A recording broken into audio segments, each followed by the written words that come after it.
हमारे घर पर काम करने वाली महिला दीपा कहती थी, छोटे साहब, अब आप बड़े हो गए हैं। मैं आपको बहुत कुछ सिखाना चाहती हूँ। मैं पूरी तरह समझ नहीं पाई कि उसका मतलब क्या था। एक दिन जब वह मेरे घर के फर्श की सफाई कर रही थी तो अचानक उसका पापी बेटा चला गया। मैंने तुरंत उसे पकड़ लिया और अपने बिस्तर पर बैठाया। फिर उसने मुझसे अपने पैरों की मालिश करने के लिए कहा। जब मैंने उसके पैरों की मालिश करना शुरू किया तो दीपा धीमी आवाज में कुछ कह रही थी। मेरे हाथ आपस में जुड़े हुए थे और मैं धीरे धीरे उसके पैरों की मालिश करने की कोशिश कर रहा था, लेकिन मेरे अंदर एक अजीब सी भावना काम कर रही थी। मुझे लगा कि मेरा दिल तेजी से धड़क रहा है और मेरे गले में कुछ अटक गया है। दीपा ने अचानक मेरा हाथ धीरे से पकड़ लिया और कहा कि अब तुम बड़े हो गए हो, तुम्हें कुछ चीजें खुद ही सीखनी होंगी। मैं उसके शब्दों पर रुक गया और यह समझने की कोशिश करने लगा कि उसका वास्तव में क्या मतलब है। ऐसा लगा मानो मेरे सारे विचार घने कोहरे में गायब हो गए हों। अचानक दीपा ने मेरा हाथ पकड़कर अपने कंधे पर रख लिया। तब माहौल शांत था, लेकिन मेरे मन में हजारों सवाल उमड़ रहे थे। हमारी सांसों की आवाज़ जेन की गर्दन की खामोशी को और तेज कर रही थी। थोड़ी देर बाद दीपा बोली, तुम्हें देखकर मुझे एक अजीब सा एहसास हो रहा है। ये बातें सुनकर मैंने आश्चर्य से उसकी ओर देखा। इससे पहले कि मैं कुछ कहता दीपा बोली, छोटा साहब, कल मैंने स्ट्रॉबेरी के बारे में बताया था तो मैंने स्ट्रॉबेरी का पैकेट निकाला जो मैं उनके लिए लाया था और पूछा, आपको ज्यादा दर्द हो रहा है ना? क्योंकि अपने पापी बेटे के गिरने के बाद उसे बहुत दर्द हो रहा है। दीपा मुस्कुराई और बोली, छोटे साहब, अगर आप खुद मुझे स्ट्रॉबेरी खिला देंगे तो दर्द बिल्कुल ठीक हो जाएगा। मुझे थोड़ा आश्चर्य हुआ, लेकिन मैंने स्ट्रॉबेरी उसकी तरफ बढ़ा दी। उसने मुस्कुराते हुए कहा, छोटे सर, आप इतना क्यों शर्मा रहे हो? मेरे मन में आप लोगों के लिए एक अलग एहसास है। आज की कहानी बहुत खास है, उम्मीद है आपको पसंद आएगी। कृपया वीडियो पर कमेंट करें। दीपा को हमारे घर पर काम करने के लिए आए हुए 2 महीने हो गए हैं। उसकी उम्र लगभग 34 वर्ष होगी, लेकिन वह अपने शांत स्वभाव के कारण बहुत छोटी लगती है। गोरा रंग, बड़ी बड़ी आंखें और चेहरे पर मुस्कान के कारण उसमें एक अजीब सा आकर्षण है उसकी। जब दीपा काम पर आती थी तो घर के माहौल में एक तरह की ऊर्जा आ जाती थी। माँ हमेशा उसकी तारीफ करती थी और कहती थी कि दीपा जैसी मेहनती और भरोसेमंद महिला देखना दुर्लभ है। दरअसल दीपा के आने के बाद माँ पूरी तरह से स्वस्थ हो गई थी, घर के काम को लेकर निश्चिंत। दीपा घर के हर हिस्से को ऐसे साफ करती थी जैसे वह अपने घर की सफाई कर रही हो। सितंबर की शुरुआत में माँ ने दुर्गा पूजा से पहले पूरे घर की सफाई करने का फैसला किया। माता पिता दोनों नौकरी करते हैं, इसलिए घर की ज्यादातर जिम्मेदारियां मुझ पर आ गई, लेकिन माँ का असली भरोसा दीपा पर था, जिसने अपने कौशल और ध्यान से जल्द ही सभी का दिल जीत लिया। एक दिन मैंने अपनी पॉकेट मनी से 1000 रुपये बचाकर दीपा को एक उपहार देने की योजना बनाई और उसके लिए एक सुंदर साड़ी खरीदी, क्योंकि दीपा आमतौर पर पुराने कपड़े पहनकर काम करती थी। मैं उस दिन उसे वह उपहार देने के लिए बहुत उत्साहित था। मैं घर आया और उसे अपने रसोई में पाया। मैंने पीछे से आंखें बंद कर ली और कहा कि देखो मैं तुम्हारे लिए क्या लाया हूँ। दीपा उपहार देखकर भावुक होकर रो पड़ी। उसने कहा कि आप सभी मुझे परिवार के सदस्य की तरह मानते हैं, इस समय आप मेरे सबसे प्यारे हैं। उसने मुझे अपने करीब खींच लिया। उस पल ऐसा लगा जैसे वह मुझे अपने बच्चे की तरह गले लगा रही हो। लेकिन कुछ ही दिनों में मैंने दीपा के व्यवहार में कुछ बदलाव देखा। उपहार देते समय मैंने उससे कहा कि अब से तुम इन पुराने कपड़ों से छुटकारा पाओ और जो साड़ी मैंने तुम्हें दी है उसे पहनो। भले ही तुम कामकाजी व्यक्ति हो, साफ सुथरी दिखना अच्छा लगता है। मैंने ये बातें यूं ही कह दी, लेकिन यह नहीं सोचा कि इसका उस पर क्या असर होगा। वैसे भी वह उस दिन उपहार पाकर बहुत खुश थी। उसके चेहरे की खुशी देखकर मैं भी बहुत खुश था। लेकिन अगले 2-3 दिनों तक दीपा नहीं आई। काम करने के लिए माँ उसे बुलाती रहती थी, लेकिन फोन नहीं उठा रहे थे। इससे हमारा मन जाग गया। माँ ने कहा कि दीपा अभी भी उसका मासिक वेतन बाकी है। 3 दिन इंतजार करने के बाद माँ ने दीपा के घर तक जाने का फैसला किया। जैसे ही माँ जाने वाली थी, वह लाल साड़ी पहनकर हमारे घर आई, जो मैंने उसे उपहार में दी थी। साड़ी उसे अच्छी लग रही थी। मैंने उसकी तरफ देखा तो माँ ने उससे पूछा कि तुम कुछ दिनों से काम पर क्यों नहीं आए। दीपा ने कहा कि पिछले 2 दिनों से बुखार है, शरीर इतना खराब हो गया है कि बिस्तर से उठने का मन नहीं कर रहा है। मैंने कुछ नहीं कहा और फ़ोन भी नहीं उठाया, क्योंकि अगर मैंने तुम्हें बताया तो तुम्हें चिंता होगी। मुझे तुम्हारी असुविधा के लिए खेद है। माँ ने कहा कि अब तुम काम पर वापस आ गए हो तो ठीक है, लेकिन अगर ऐसा कुछ होता है भविष्य में, कम से कम मुझे बताएं, नहीं तो अपनी बेटी को आकर काम करने के लिए कहें।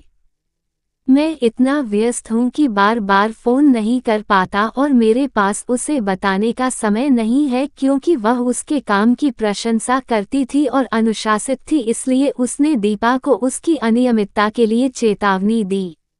दीपा ने सिर झुकाकर अपनी माँ की बात सुनी और बिना कुछ कहे 1-2 घंटे में काम पर लग गई। उसने मेरे और माँ के लिए टिफ़िन बनाया। उस दिन मैं कॉलेज नहीं जा रही थी, क्योंकि प्रोजेक्ट का काम पूरा नहीं हुआ था। मुझे डांट पड़ने का डर था, इसलिए मैंने घर पर रहने का फैसला किया। माँ और पिताजी के ऑफिस जाने के बाद मैं अपने कमरे में बैठ गया और प्रोजेक्ट पर काम करना शुरू कर दिया। दीपा उस दिन मेरे कमरे में झाड़ू लगाने आई। मुझे घर में बैठा देखकर बोली, छोटे साहब आज आप कॉलेज नहीं जा रहे? मैंने कहा, नहीं, आज कॉलेज बंद है। मेरा जवाब सुनकर दीपा ने फिर से झाड़ू लगाने का मन बना लिया। जब वह झाड़ू लगाने के लिए मेरे बिस्तर के पास आई तो अचानक उसकी ड्रेस हिल गई। मेरी नज़र उस पर गई, लेकिन उसने जल्दी से उसे ठीक कर लिया। मैंने कई बार नज़रें हटाईं और आखिर में थोड़ा गुस्सा दिखाया और कहा कि दीपा, काम ठीक से करो, अपना ख्याल रखो। मेरी बात सुनकर वह बोली, छोटे साहब, मैं सही काम कर रही थी। उतारने की कोशिश में अचानक वह अटक गई। जो साड़ी तुमने मुझे दी है, उसे संभाल कर रखना चाहती हूँ। अगर खींच गई तो बुरा हो सकता है। मैं समझ गया कि वह गिफ्ट वाली साड़ी को बहुत ध्यान से देख रही है। इससे मुझे खुशी हुई, इसलिए मैंने कुछ समय के लिए पढ़ाई बंद कर दी और सावधानीपूर्वक उसके फंसे हुए बालों को ठीक करने में उसकी मदद करने लगा। मैं बैठ गया और दीपा मेरे सामने खड़ी होकर अपना ओढ़ना ठीक कर रही थी। मेरे मन में उसके सामने ऐसे ही खड़ा रहने के लिए कुछ और ही ख्याल आ रहे थे, लेकिन मैंने खुद पर काबू रखा। मुझे लगा कि ऐसे विचारों में डूबा रहना मेरे लिए ठीक नहीं है। मैं अपनी नज़रें झुकाकर अपनी सीट से उठ गया और अपना ध्यान अपनी पढ़ाई पर केंद्रित कर दिया। दीपा की आंखों में मुस्कान थी और वह धीरे धीरे मुस्कुराते हुए कमरे से बाहर चली गई। मैंने कुछ समय पहले जो हुआ उसे छोड़ दिया और फिर से अपनी पढ़ाई पर ध्यान केंद्रित किया। उसका अनुमान वास्तव में सही था और कॉलेज में मेरे और प्रीतम के बीच काफ़ी आना जाना था, और जब मैं घर आया और दीपा को तैयार देखा तो मेरी नज़रें उसी पर टिक गईं। मैंने मन में महसूस किया कि मेरी उम्र इतनी नहीं है कि मैं ये बातें सोच सकूं, लेकिन दीपा मेरे साथ बहुत खुली हुई थी। फिर वह रुक नहीं रही थी तो मैंने कहा कि मैं ठीक हूं और उसे बाहर जाने के लिए कहा। फिर मैं थोड़ी देर अकेले बैठकर संगीत सुनने लगा और ऐसे ही अपने मन को शांत करने की कोशिश करने लगा। कई दिन बीत गए, कॉलेज में भी प्रीतम से बात नहीं हुई, लेकिन वह अपने आप आ गया और माफ़ी मांगने लगा। मैंने अपना गुस्सा शांत किया क्योंकि मैं सब कुछ भूल जाना चाहती थी।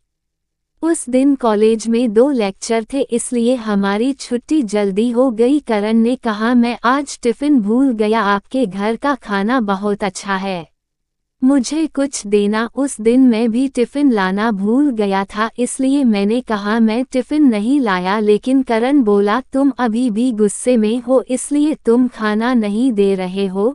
वह खाने के लिए तरस रहा था, इसलिए मैं उसे अपने घर ले गया। जैसे ही हम घर में दाखिल हुए तो दीपा हमारे लिए पानी का गिलास लेकर आई। तभी मैंने देखा कि प्रीतम उसे अलग नज़र से देख रहा था और दीपा की नज़रों में भी उसकी तरफ कुछ अलग नज़र आ रही थी। उसकी ओर यह देखकर मैंने खुद को नियंत्रित किया और प्रीतम का ध्यान भटकाने के लिए उसके पैर पर अपना पैर रख दिया। फिर मैंने दीपा से कहा कि वह हमारे लिए भोजन की एक प्लेट तैयार करे। खाने के बाद प्रीतम दीपा की खाना पकाने की प्रशंसा करने लगा और उससे हाथ मिलाया। मुझे ये व्यवहार पसंद नहीं आया, क्योंकि मैं प्रीतम के स्वभाव को जानता था, इसलिए उसे दीपा से दूर रखने के लिए मैं उसे अपने कमरे में ले गया। कमरे में घुसते ही प्रीतम ने कहा, कुणाल, तुम मेरी बातों से थोड़ा असहज हो सकते हो, लेकिन मैं समझ गया कि तुम्हारी दीपा है। तुम्हें बहुत अच्छे से जवाब देते हुए वह मेरा मजाक उड़ाने लगा। मैं हंसा और उसे नज़रअंदाज कर दिया। कुछ देर बाद वह घर वापस चली गई। दोपहर को दीपा मेरे कमरे में फर्श साफ करने आई। मैं बिस्तर के किनारे बैठा था। जब वह बिस्तर पोंछने आई तो अचानक मुझे झटका लगा। मैंने देखने से इनकार कर दिया, लेकिन दिन ब दिन मुझे दीपा के व्यवहार में कुछ बदलाव नजर आने लगा। वह मेरे आसपास रहने की कोशिश कर रही थी, जो सामान्य बात नहीं थी। फिर कुछ दिन ऐसे ही बीत गए। हर सुबह माता पिता ऑफिस चले जाते थे और मैं कॉलेज चला जाता था। एक दिन मैं कॉलेज जाने की तैयारी कर रहा था और अलमारी से शर्ट ढूंढ रहा था, तभी दीपा टिफ़िन लेकर घर आ गई। उसने मेरे बैग में टिफ़िन रख दिया और अलमारी के पास खड़ी हो गई और एक शर्ट ढूंढ कर मुझे दे दी। वह तब तक वहीं खड़ी रही जब तक कि मैंने शर्ट नहीं बदल ली और अपनी ड्रेस के बटन भी लगाने शुरू कर दिए। मैंने उसे बार बार दूर धकेलने की कोशिश की और अंत में कहा कि मुझसे दूर रहो, मैं थोड़ा शर्मीला हूँ। उसने मुस्कुराते हुए कहा, छोटे साहब, इस उम्र में आपको शर्माना नहीं चाहिए। मुझ में उसकी बातों को समझने की बुद्धि नहीं थी।